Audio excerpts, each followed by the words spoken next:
Good afternoon. Today we discuss about the postpartum hemorrhage.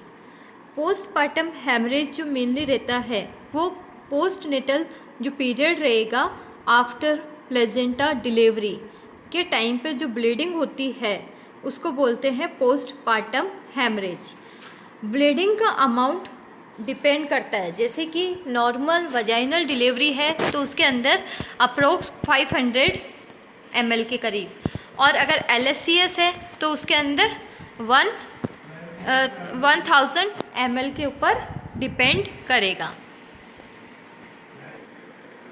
Next we come on definition of postpartum haemorrhage. तो first जो definition है वो quantitative definition है. Quantitative definition is arbitrary and is related to the amount of blood loss in excess of 500 ml following birth of the baby. ठीक है, it means क्या होता है कि जो नॉर्मल वजाइनल डिलीवरी होती है उसके अंदर 500 ml से ज़्यादा अगर ब्लड लॉस होता है तो वो आता है पोस्टपार्टम हेमरेज के अंदर, और इसका वैल्यू जो है स्टैटिकली पर्पस से बहुत इम्पोर्टेंट है ये. फिर नेक्स्ट क्लिनिकल डेफिनेशन है इसकी, any amount of bleeding from और into the genital tract following birth of the baby up to the end of the puerperium which adversely affect the general condition of the patient evidenced by rise in pulse rate and falling blood pressure is called postpartum haemorrhage.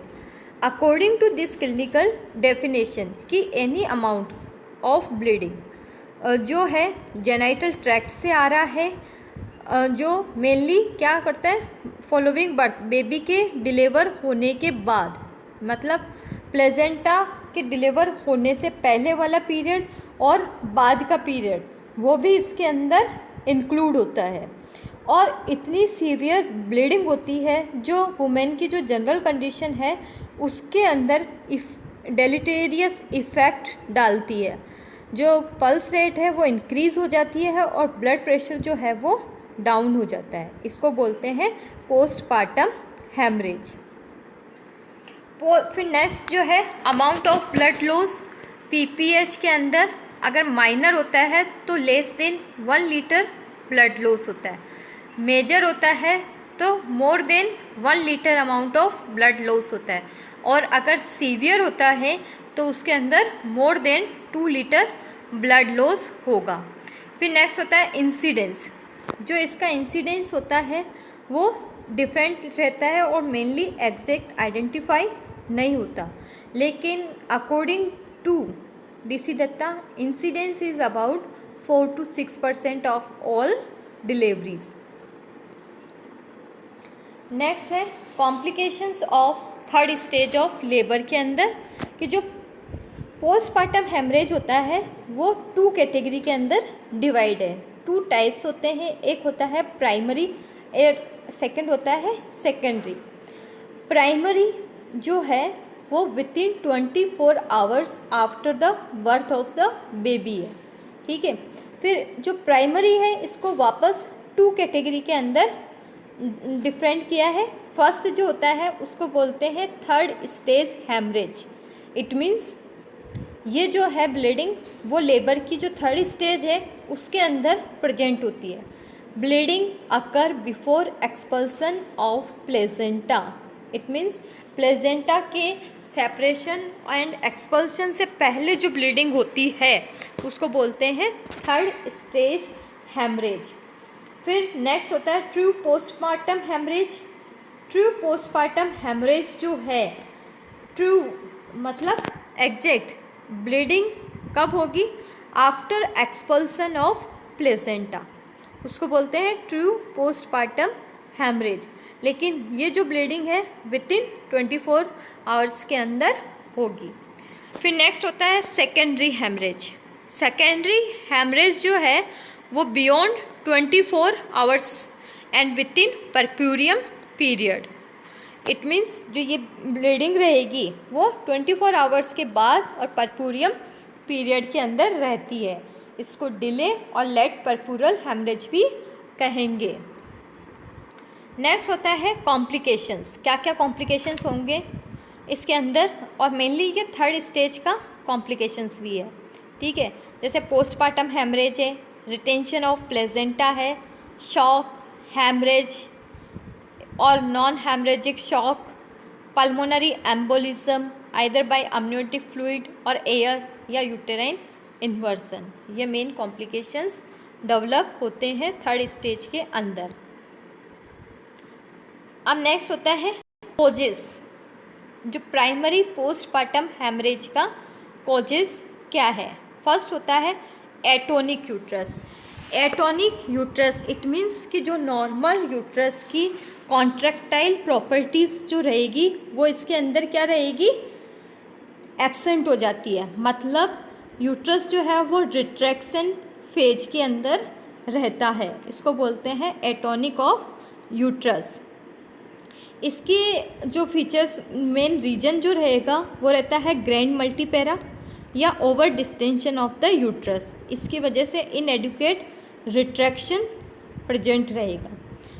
और माल nutrition और anaemia भी इसका reason रहता है, या prolonged labour. Prolonged labour की वजह से भी पुअर रिट्रैक्शन और इन्फेक्शन होने के और डिहाइड्रेशन मेन रहेगा।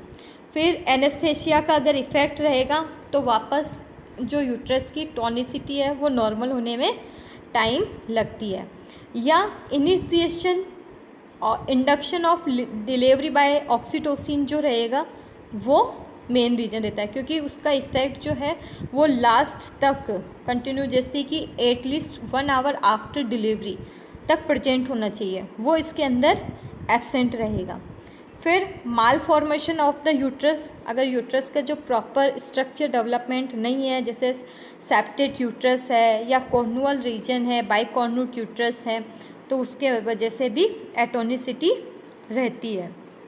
या mismanagement of third stage of labour.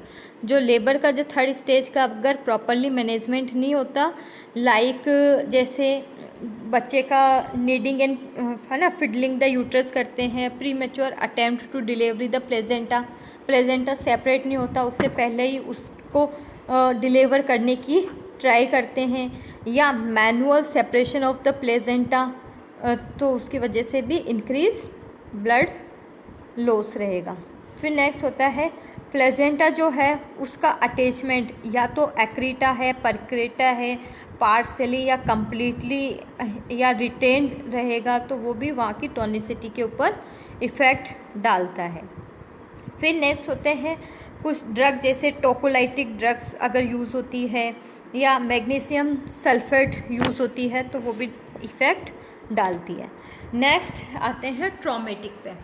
Traumatic effect मतलब जेनिटल ट्रैक्ट के अंदर कहीं पे इंजरी हो, या तो वो ऑपरेटिव डिलीवरी की वजह से, एपिजोटॉमी की वजह से, या ट्रोमा जो सर्विक्स, वजाइना या पेरिनियम में लेसिरेशन डेवलप हो जाता है, या पैरायूरिथल रीजन में लेसिरेशन डेवलप हो जाता है, या यूट्रस के अंदर रप्चर ऑफ द यूट्रस अगर फीचर्स होते हैं तो वो क्या करते हैं, पोस्टपार्टम हेमरेज डेवलप करते हैं।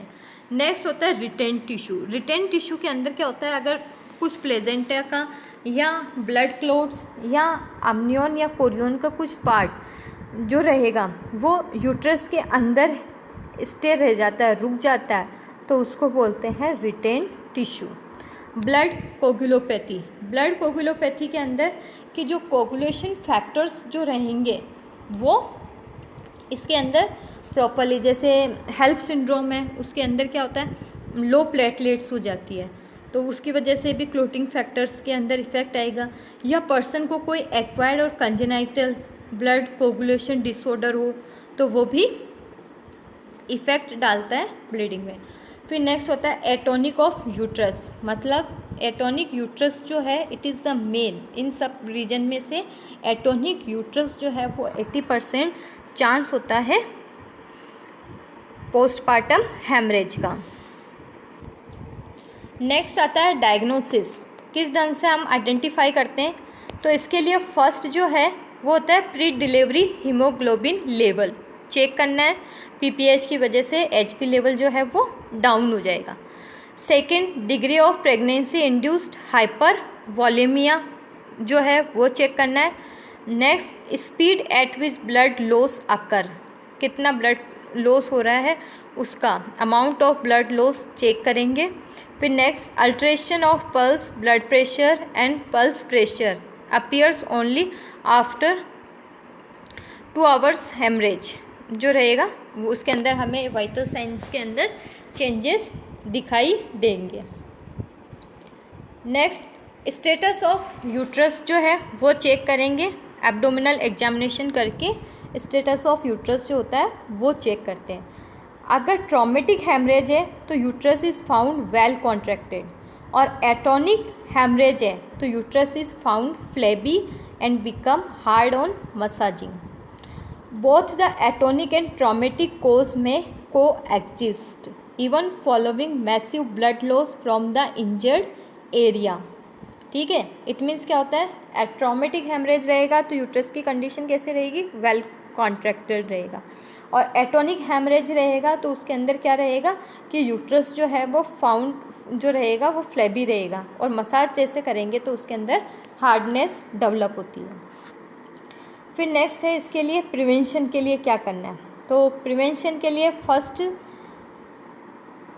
जो है मेनली अपन पोस्टमार्टम हेमरेज जो है वो अच्छे से केयर करके या जो फाइंड अप है उसको आइडेंटिफाई करके हम इसके चांसेस को क्या करते हैं, रिड्यूस कर सकते हैं। जो भी रिस्क फैक्टर है उसको फाइंड करके उसको सॉल्व कर सकते हैं, जैसे प्रॉपर एंटीनेटल चेकअप करके, इंट्रानेटल केयर प्रॉपर दे के या पोस्टनेटल केयर प्रॉपर दे के हम इसको प्रिवेंट करेंगे। तो एंटीनेटल फर्स्ट क्या करना है, improvement of the health status, women का जो हेल्थ कंडीशन है उसको इम्प्रूव करना है। Second, high risk patient identify करना है कि जो पर्सन है उसकी वो किस कैटेगरी के अंदर आता है, हाई रिस्क जोन के अंदर आता है तो उसको proper antenatal care and advice and treatment available करवाना है।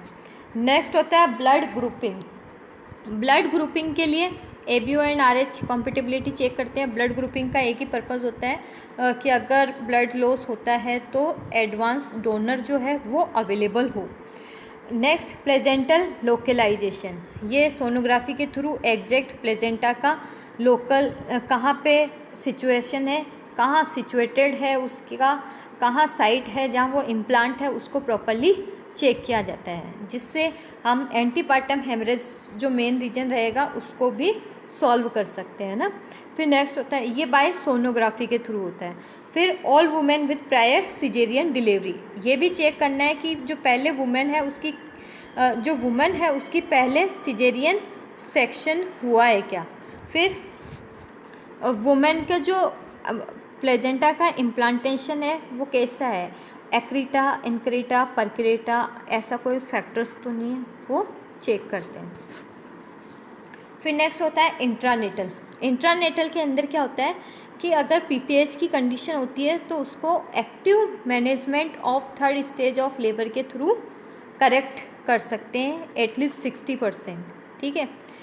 फिर केसेस विथ इंड्यूस्ड और ऑगमेंटेड लेबर बाय ऑक्सीटोसिन, अगर जो केस है इंडक्शन ऑफ लेबर का तो उसके अंदर क्या करना है कि इंडक्शन ऑफ लेबर जो है उसके लिए बाद में 1 आवर तक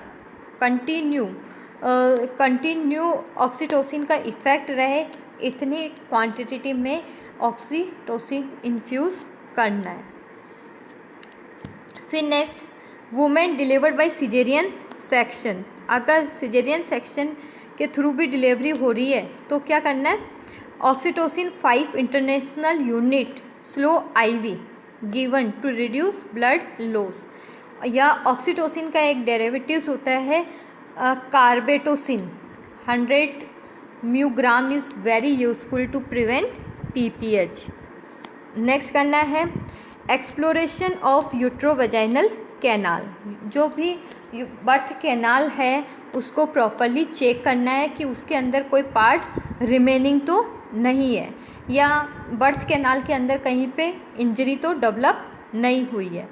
फिर नेक्स्ट होता है continue observation for about 2 hours. अगर कंडीशन ऐसी रहती है, मेनली 1 आवर हम ऑब्जर्व करते हैं, लेकिन अगर पीपीएच की कंडीशन है तो हमें 2 आवरली कंटिन्यू पोस्ट पीरियड के अंदर उसको चेक करना है, ऑब्जर्व करना है, स्ट्रिक्ट ऑब्जर्वेशन यूज़ करना है। एक्सपर्ट ऑब्स्टेटिक एनेस्थेटिस्ट, जो नॉर्मल डिलीवरी कंडक्टेड होती है वहाँ पे अगर जनरल एनेस्थेशिया, लोकल या एपिड्यूरल एनेस्थेशिया अगर यूज़ कर रहे हैं, तो जैसे मेनली फोर्सेप्स के लिए, वेंटोस के लिए या ब्रीच डिलीवरी के लिए, तो जो है एनेस्थेटिस्ट जो रहेगा वो एक्सपर्ट आना चाहिए।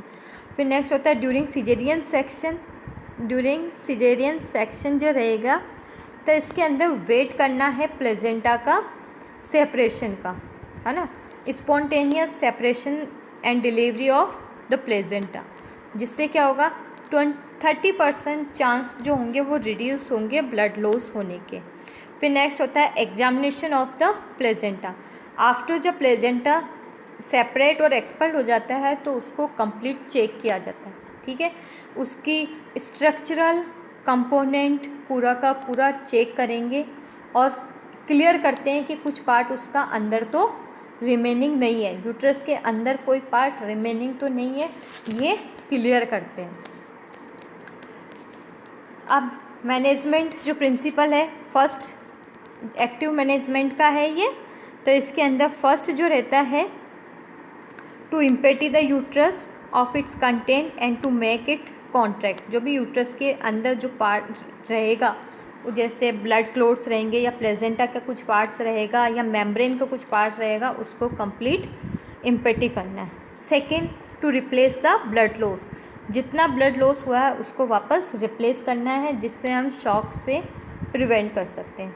फिर नेक्स्ट जो है टू एंश्योर इफेक्टिव हीमोस्टेसिस, जो बॉडी का हीमोस्टेसिस सिस्टम है उसको मेंटेन करना है।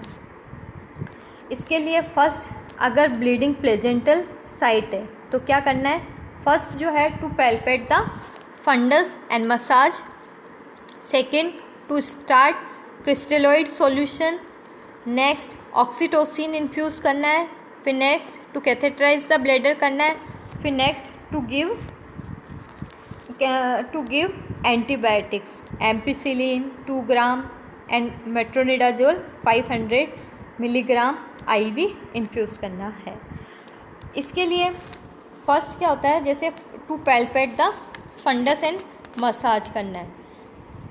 To palpate the fundus and massage करने का अगर फेल हो जाता है तो हमें क्या करना है, इसके अंदर मैनुअल रिमूवल ऑफ प्लेजेंटा जो है वो यूज़ करेंगे।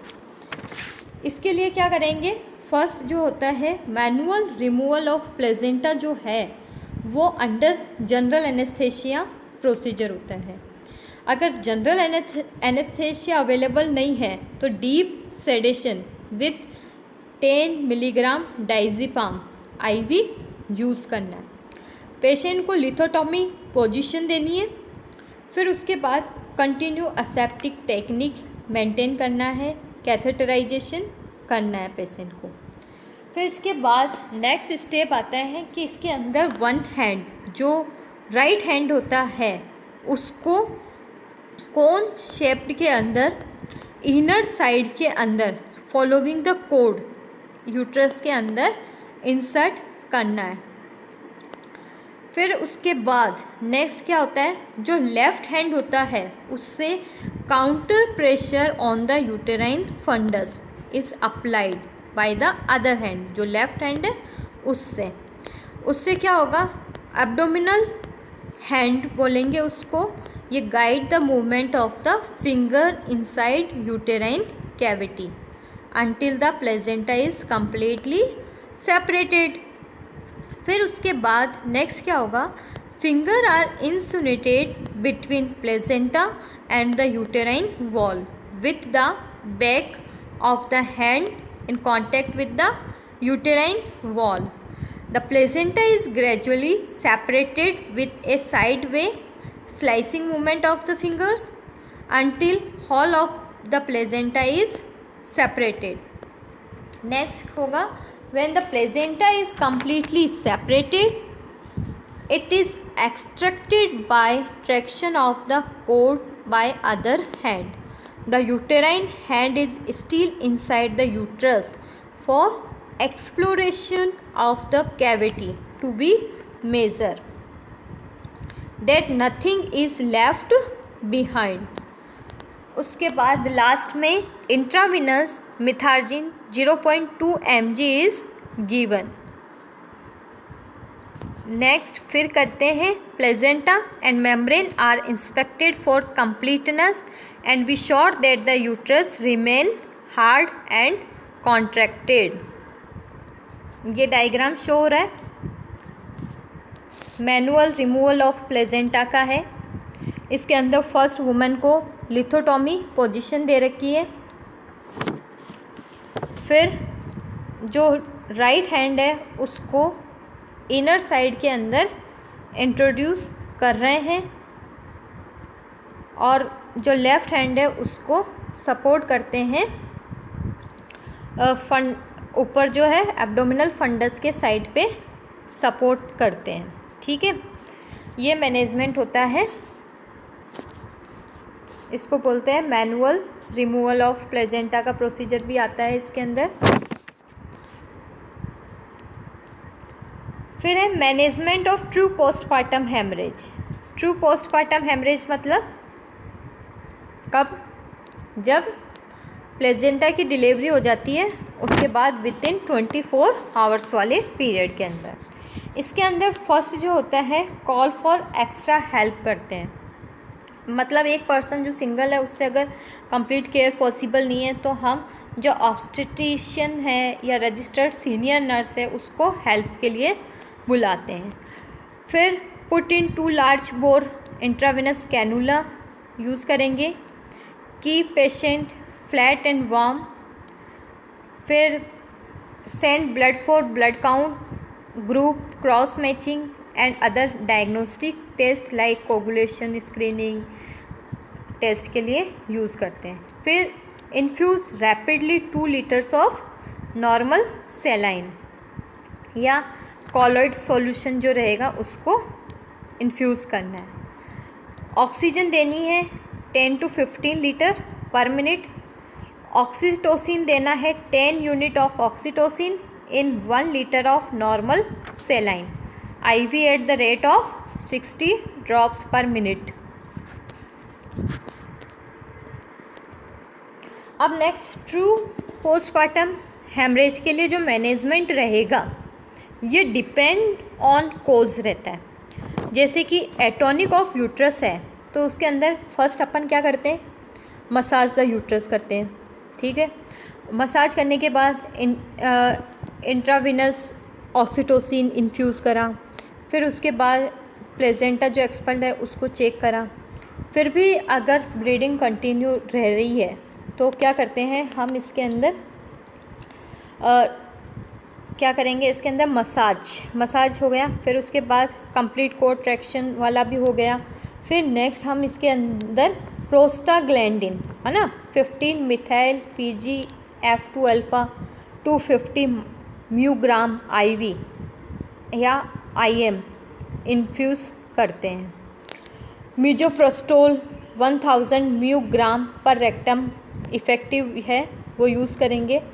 और अगर यूटेराइन एटोनिसिटी जो है वो टोकोलाइटिक्स ड्रग की वजह से है तो हम उसके अंदर calcium gluconate should be given to neutralise the calcium blocking effect of the drug.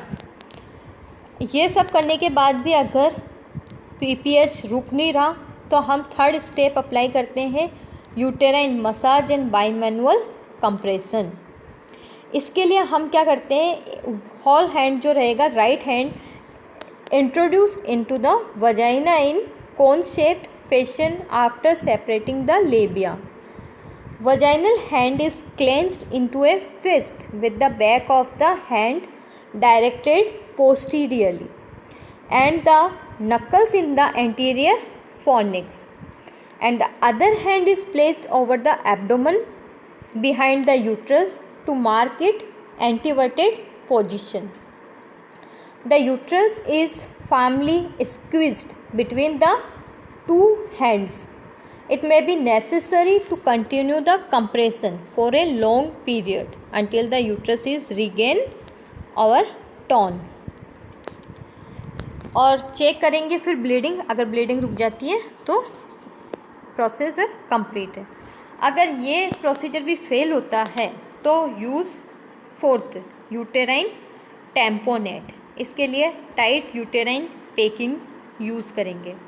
इसके लिए 5 metre long strip of gauze या 8 centimetre wide folded twice is required रहेगी. गॉज को एंटीसेप्टिक क्रीम के अंदर सॉक्ट करना है और उसको high up and packed into the fundal area where the placenta is implanted.